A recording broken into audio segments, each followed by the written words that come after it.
Here we are again. It's Easter Monday, and I'm not exactly dressed in my Easter finest. I'm wearing my old tweed suit, which my family has come to refer to as my hobbit suit, and I'm not being deliberately eccentric with the bare feet.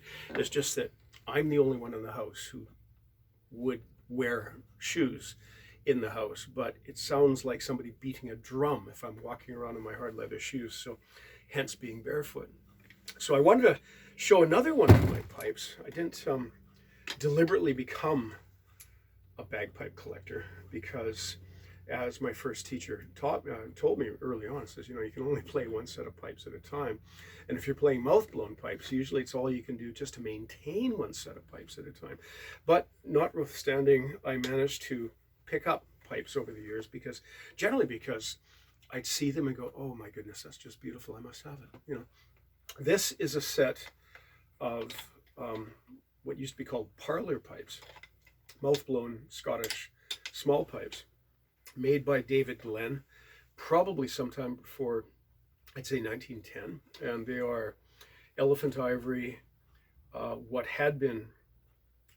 used to be called German silver, I think, sort of a nickel silver, and cocos wood, which is a Caribbean tone wood, usually known for its variegated color. We have sapwood and hardwood there. Sapwood and hardwood there, I believe, in any case. Now, I bought these not quite on a whim, but I just fell in love with them because I love David Glen's and the whole Glen dynasty's bagpipes. They're wonderful. I've had several over the years. And what I found them useful for was for teaching, because rather than the accepted bagpipe lessons of spending a year or more in practice chanter until you're mostly technically perfect before ever picking up the big pipe, I found that boring. My students find it boring.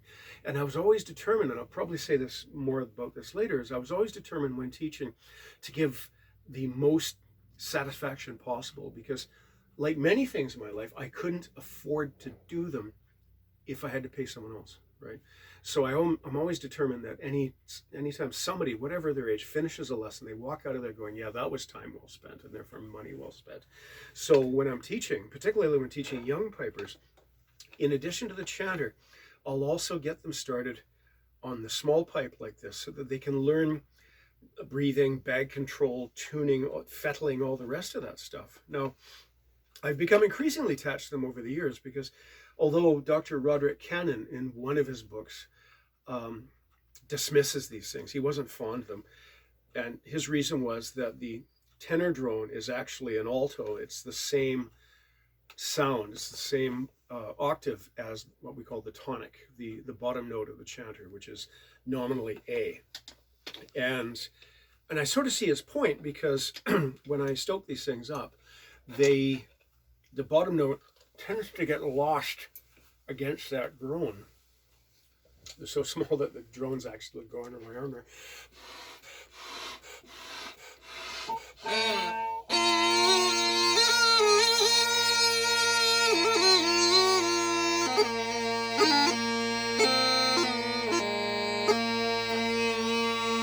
So you can see it is either lost against or augmented by, depending on your point of view. So he was rather dismissive of these things for that reason. But I do find them a good teaching tool. I do find them a very valuable practice instrument.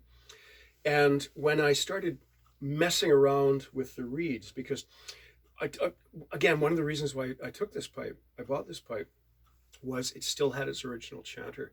And fashionable attitudes towards chanters change.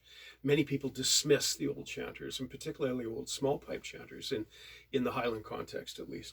So I had a bit of a job reading it up, and what I've got is it looks like a practice chanter reed, but the dimensions are slightly different, and those two plastic blades are actually made from a pot noodle or a yogurt pot. And I got that idea from Julian Goodacre's article, I think it was, on the subject. So if somebody's a reed maker, which I'm not, it took me forever to do that, these things can be a lot of fun. And I've got a set of easy drone small pipe reeds in here. But I also found by footling about with the reeds and the drones that I could get some more colorful some more color in the instrument. Do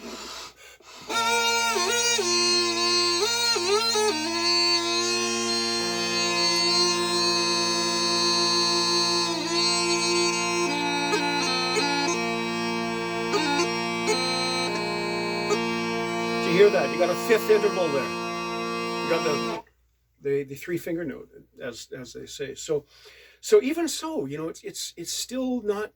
It still might not be considered a real instrument by some pipers. But a few years ago, when I was managing the rescue archaeology phase of the Seafront Museum project, I had these things stuffed in a backpack because I was on such an adrenaline sort of work high that I wanted to keep up my mind occupied every minute. So we would load up these moving trucks, taking all of the artifacts out of the building, and rather than just sit on my backside, I would pull out these pipes and start playing just to keep going. And I was in my old company office, which for the first time in 70 odd years was absolutely bare to the walls, and it was what we call a hard room in the sense that it's there was nothing in the room to really, besides my body, to dampen sound. And I'm walking around playing some sort of slow air, just sort of listening, playing with the harmonies and the harmonics and intervals and stuff like that, and having fun with that. And then by accident, I seem to have walked into a sweet spot where all of a sudden, bam, this instrument absolutely filled the room. And I was so surprised, I damn near dropped the instrument. It was wonderful, and it's given me a whole new appreciation for this thing. So there we are. I think for insurance purposes, I would value these at maybe $1,200 because there's not too many people that consider these serious instruments. But even so, I think it's a relevant and necessary part of our bagpipe culture. Thank you.